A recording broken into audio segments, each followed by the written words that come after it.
Hemos visto la parte del fracaso renal agudo, ¿no? Ahora vamos a ver la parte de la insuficiencia renal crónica. Entonces, como te había mencionado antes, básicamente la definición entre deterioro renal pues está enfocado en el tiempo, ¿no? Y como vamos a ver a continuación, la definición de enfermedad renal crónica o insuficiencia renal crónica está dada principalmente por el daño de la función renal determinado en el tiempo, ¿no? Entonces tenemos que hacer una definición respecto a una alteración estructural y una alteración funcional. Entonces, ¿cómo se define la enfermedad renal crónica? Se define como la presencia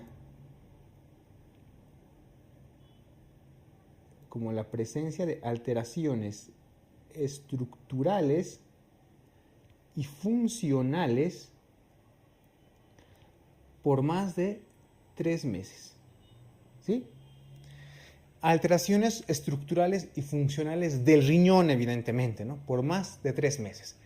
Esa es la definición de enfermedad renal crónica. ¿Qué más tenemos que ver? Primero, al hablar de alteraciones funcionales, tenemos que ver que estas alteraciones pueden ser o bien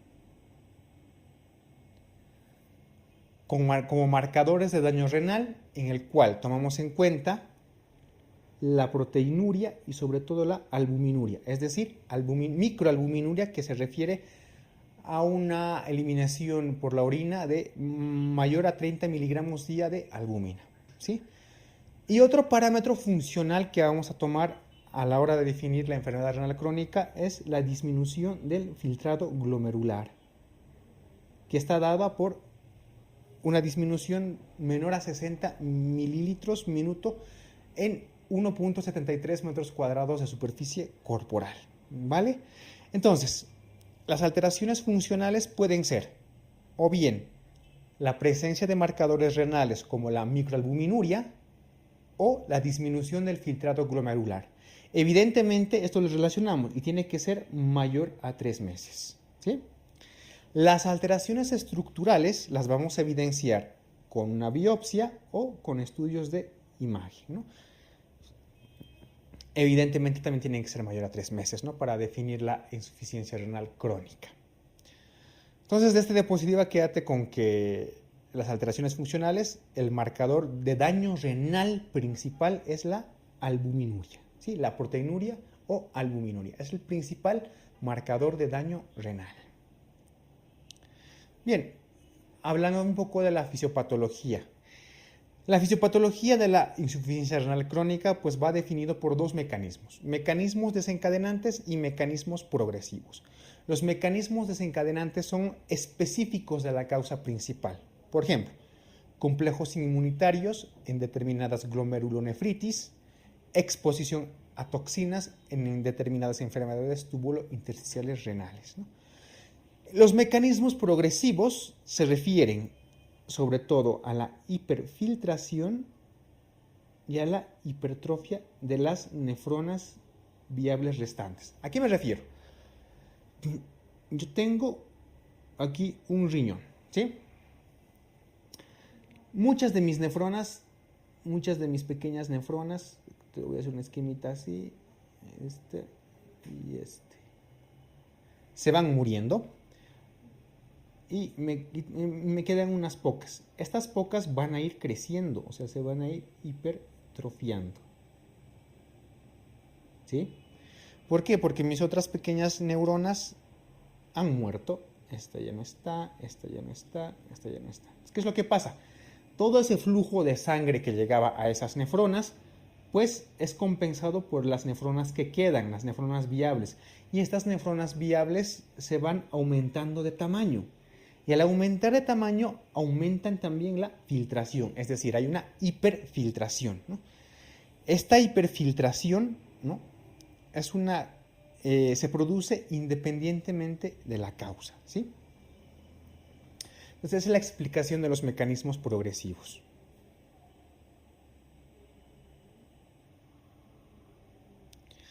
Bien, entonces, hablamos ahora acerca de la etiología de la insuficiencia renal crónica.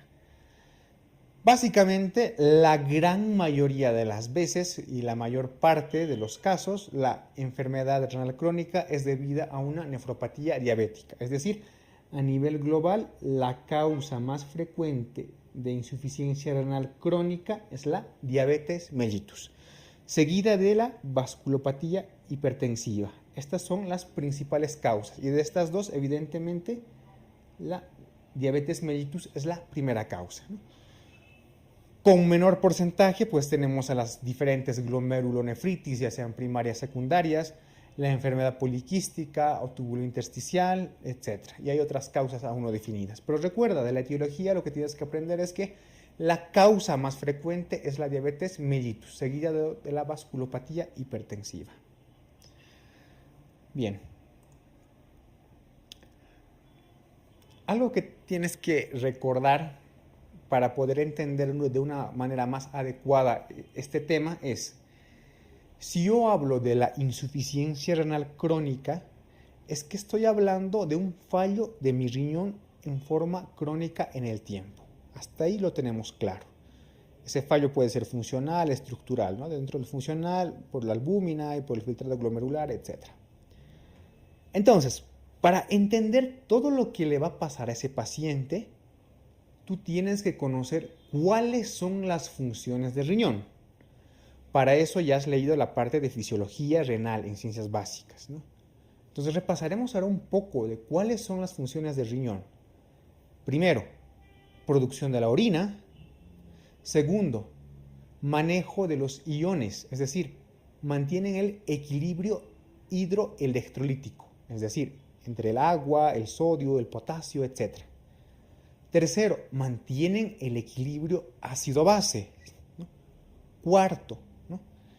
Actúan manteniendo la masa de los eritrocitos por la secreción de eritropoyetina. Y quinto, actúan a nivel del metabolismo del calcio, porque el riñón produce una enzima denominada alfa-hidroxilasa, que es la que transforma a mi vitamina D en mi forma activa. Por lo tanto, me regula el agua y mis iones, me regula mi equilibrio ácido-base, me forma la orina, me regula la masa de los eritrocitos por la eritropoyetina y actúa a nivel del metabolismo del calcio. Esas son las funciones de un riñón normal. Por lo tanto, si mi riñón está alterado, como en una enfermedad renal crónica, todas esas funciones se van a alterar, ¿no? Entonces, de forma resumida, todas esas alteraciones que tú te imaginas, al no funcionar bien mi riñón, son las que se van a producir y las que vamos a describir a continuación. Por ejemplo, a nivel de los trastornos hidroelectrolíticos. En la insuficiencia renal crónica, bueno, existe retención de agua y sodio, puede llevar al paciente a oliguria, sobre todo en estadios avanzados, ¿no? En fases tempranas, por ese mecanismo de hipertrofia e hiperfiltración que te he indicado hace un momento, pues puede haber nicturia y en muchos casos poliuria, ¿no? En casos de enfermedad renal crónica muy avanzada, pues como no puede manejar bien los iones, existe sobre todo una hiperpotasemia, ¿no? Entonces, como trastornos hidroelectrolíticos, acuérdate, hay oliguria y hay trastornos sobre todo del potasio en fases muy avanzadas. Bien, hablamos ahora de la acidosis metabólica. Como el riñón no puede controlar bien los iones, el metabolismo del bicarbonato y de los iones, ¿no? Recuerda el primer tema, te he dicho de que dentro de la acidosis metabólica la enfermedad renal crónica es una causa fundamental, ¿no? Entonces hay dos tipos de acidosis metabólica que me puede presentarse en una enfermedad renal crónica y esas son unas con un anión GAP elevado y otras con un anión GAP normal, ¿no? Las que tienen un anión GAP elevado es la forma más frecuente de presentación de una acidosis metabólica en una enfermedad renal crónica, ¿sí?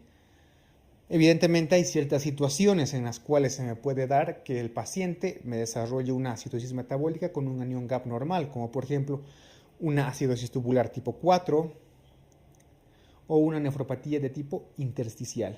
Pero la forma más frecuente de presentación de la acidosis metabólica en relación a la enfermedad renal crónica es una acidosis metabólica con anión GAP elevado.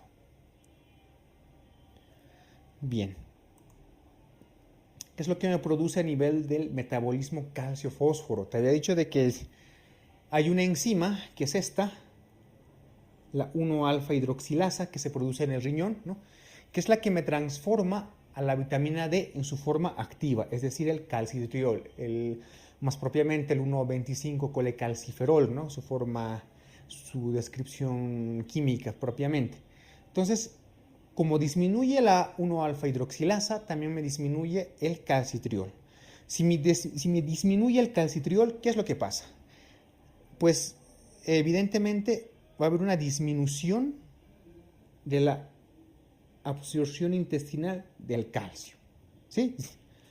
Y como hay una disminución de la absorción intestinal del calcio, voy a tener una hipocalcemia. ¿Y a qué me lleva la hipocalcemia? La hipocalcemia me lleva a estimular la paratormona, la famosa PTH. Esta PTH va a sacar calcio, pero ¿de dónde? De mis huesos, porque me va a estimular el remodelado y la resorción ósea. Por lo tanto, estimula la resorción ósea para tratar de compensar.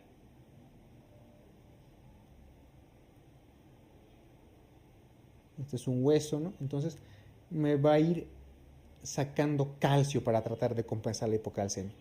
Esa es una vía. ¿Cuál es la otra vía? Por ejemplo, como en una enfermedad renal crónica disminuye el filtrado glomerular, hay una disminución en la excreción del fósforo y se produce hiperfosforemia. La hiperfosforemia precipita el calcio y por lo tanto me conduce a más hipocalcemia. Y esa más hipocalcemia me va a conducir a una mayor activación de mi PTH. La PTH va a conducir a una mayor resorción ósea y es todo un ciclo que se va a producir, ¿no? Entonces, esta es la explicación por la cual hay una alteración en el metabolismo del calcio-fósforo. ¿Y qué es lo que pasa cuando hay un aumento de la PTH, hay un aumento del fósforo y hay una disminución del calcio? Esta forma de hiperparatiroidismo se llama hiperparatiroidismo secundario, ¿sí? Secundario, recuérdalo bien.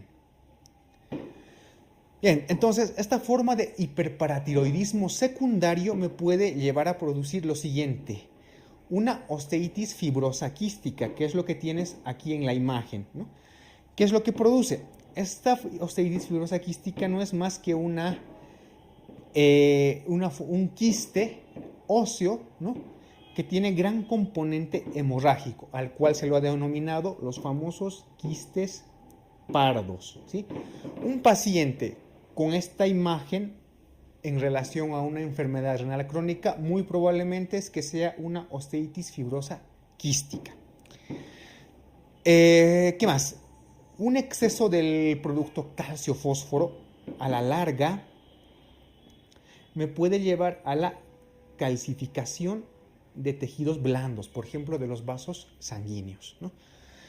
Esta osteitis fibrosa quística cursa con un alto remodelado, un alto recambio, ¿no?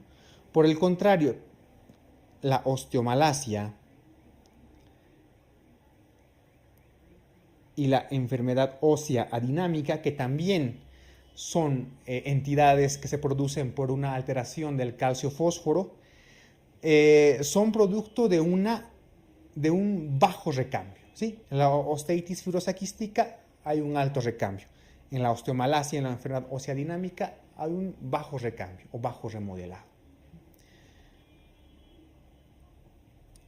¿Qué pasa a nivel cardiovascular? Esto es importante que lo subrayes, ya que las enfermedades cardiovasculares son la causa principal de morbilidad y mortalidad en personas con una insuficiencia renal crónica, ¿sí? La causa más frecuente de mortalidad en un paciente con enfermedad renal crónica son las causas cardiovasculares. ¿Qué me puede producir a nivel cardiovascular? Pues ya que estamos en un entorno inflamatorio, porque lastimosamente la enfermedad renal crónica es un entorno inflamatorio, me puede agravar las enfermedades vasculares isquémicas, como un infarto agudo de miocardio, síndromes coronarios anginosos, etc., ¿no? La insuficiencia cardíaca acompañada de la enfermedad renal crónica, ambas se pueden agravar mutuamente, ¿sí? Tanto por una descompensación que puede llegar hasta una retención aguda grave de agua, como un edema agudo de pulmón, etc., ¿no? La hipertensión arterial es la alteración cardiovascular más frecuente, ¿sí? Y eso tienes que subrayarlo. En una persona que no tenía hipertensión previamente y que tiene enfermedad renal crónica, es muy probable que a la larga desarrolle hipertensión arterial, ¿no? Y a su vez, la hipertensión arterial, ¿no?, aumenta el progreso de la enfermedad renal crónica, ¿sí? O sea, ambas se potencian.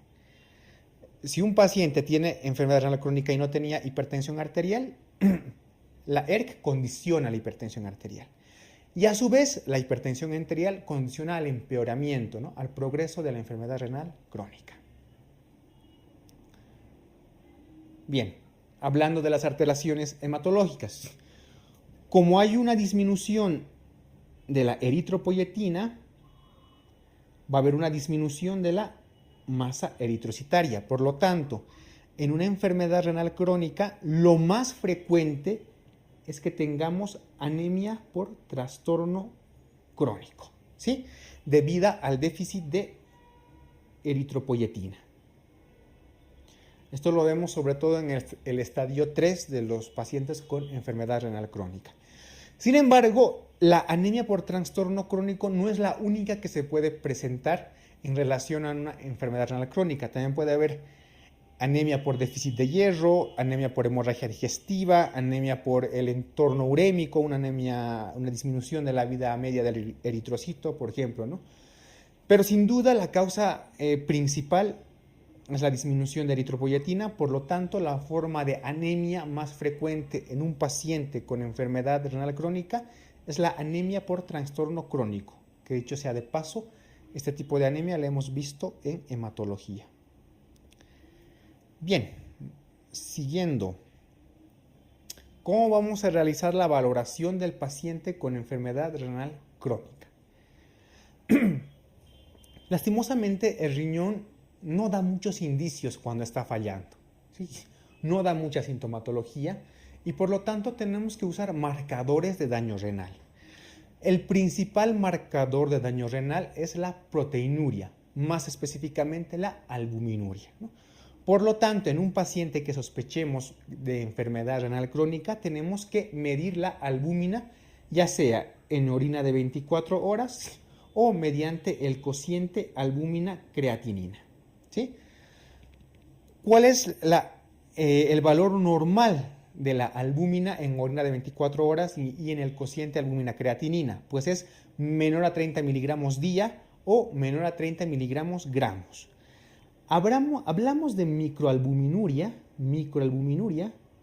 cuando en orina de 24 horas tenemos entre 30 a 300 miligramos de albúmina día, o que el cociente de la albúmina creatinina sea de 30 a 299 miligramos gramo. Y hablamos ya de una albuminuria propiamente dicha o macroalbuminuria, ¿no?, cuando en orina de 24 horas tenemos más de 300 miligramos día de albúmina o en el cociente albúmina-creatinina exista más de 300 miligramos gramo.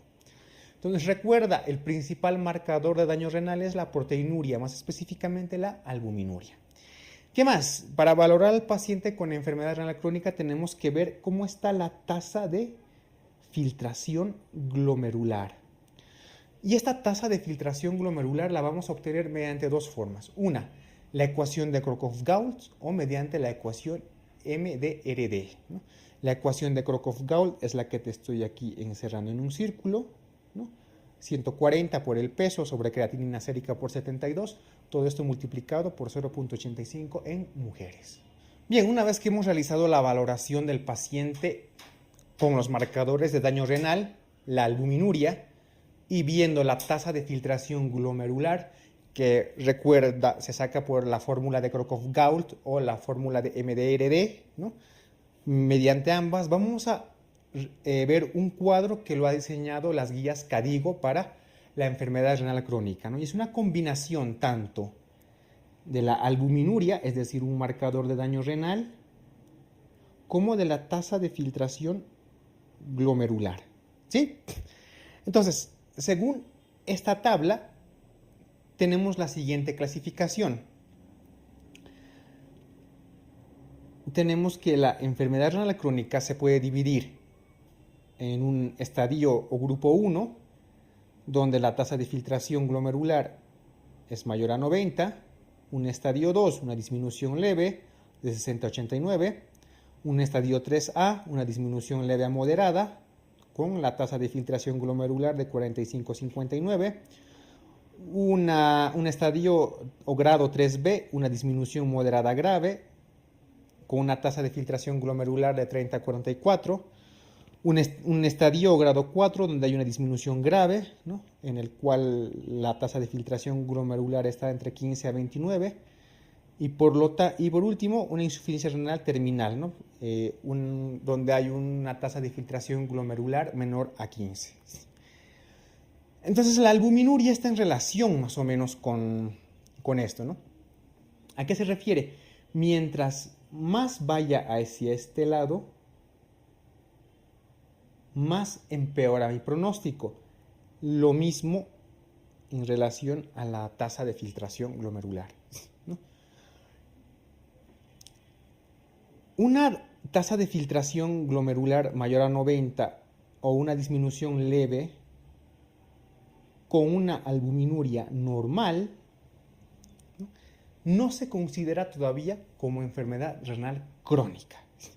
Consideramos enfermedad renal crónica realmente a partir de la disminución de 59 mililitros por minuto por 1.73 metros cuadrados de superficie corporal.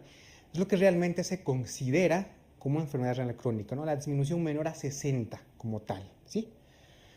Evidentemente, en estos dos estadios, para que se considere enfermedad renal crónica, tiene que haber un grado A2 de albuminuria o un grado A3. Y te repito, un grado 1, G1 con un A1 de la albuminuria no se considera todavía enfermedad renal crónica. Se considera enfermedad renal crónica de acuerdo a la tasa de filtración menor a 60, o en este caso a partir de G3A. Si consideramos enfermedad renal crónica en los grados 1 y 2 cuando existe ya la presencia o bien de albuminuria o la presencia de microalbuminuria. Esto solamente es una combinación de las tablas que ya hemos visto hace un momento, ¿no?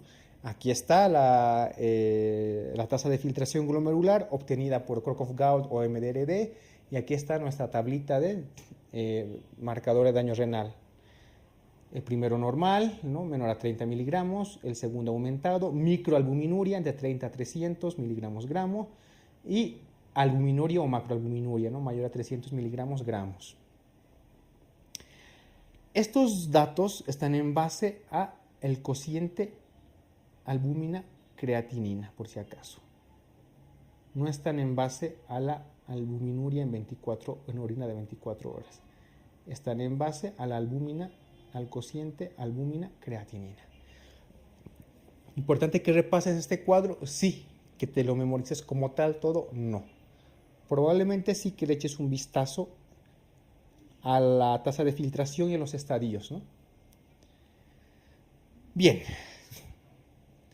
¿Cómo vamos a realizar el tratamiento de la enfermedad renal crónica? Evidentemente hay una serie de parámetros, ¿no? Hay una serie de guías en las cuales nos indican y nos dicen cuáles son los mejores tratamientos, etc.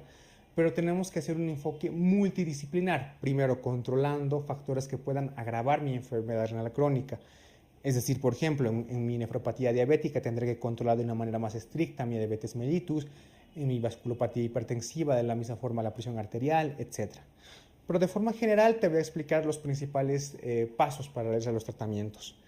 El primero, la dieta. Evidentemente tiene que haber una restricción de potasio y fósforo, porque recuerda, en la ERC hay una hiperfosforemia y en fases avanzadas hiperpotasemia, ¿no? La dieta evidentemente tiene que ser hiposódica. En todo paciente con enfermedad renal crónica tenemos que restringir la sal, ¿no? Bien, la hipertensión arterial en sujetos que tengan insuficiencia renal crónica y que tienen diabetes o proteinuria mayor a 1 gramo en 24 horas, hay que reducir la presión arterial hasta este objetivo, 130-80 milímetros de mercurio. Y los fármacos de elección, evidentemente en un paciente con diabetes y que tengan insuficiencia renal crónica, es los IECA y los ARA2, los antiproteinúricos. ¿Cómo tratamos la proteinuria? Con lo mismo, ¿no? Si existe microalbuminuria, le damos al paciente IECA o ARA2. La anemia, el objetivo de mantener de la hemoglobina es 11 a 12. ¿No? Debemos administrar hierro y posteriormente eritropoyetina. La acidosis metabólica, bueno, pues la administración de bicarbonato, si el paciente está con bicarbonato sérico menor a 20 miliequivalentes litro. ¿Cómo tratamos el hiperparatiroidismo secundario? ¿No? Administraremos carbonato de calcio porque recuerda que hay una hipocalcemia.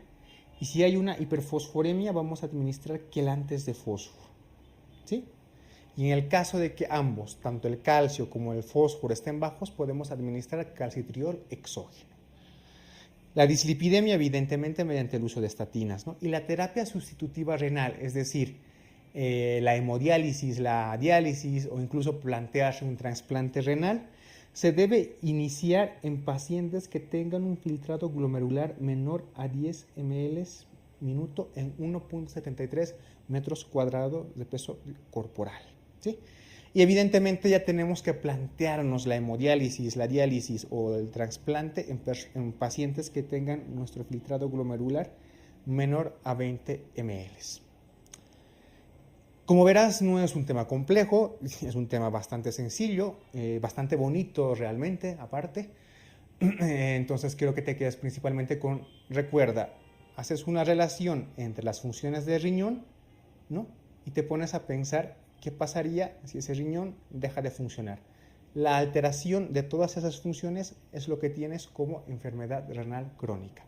Apréndete bien la definición, ¿sí? Los conceptos de marcador de daño renal, es decir, la albuminuria, sobre todo sus cifras, ¿no?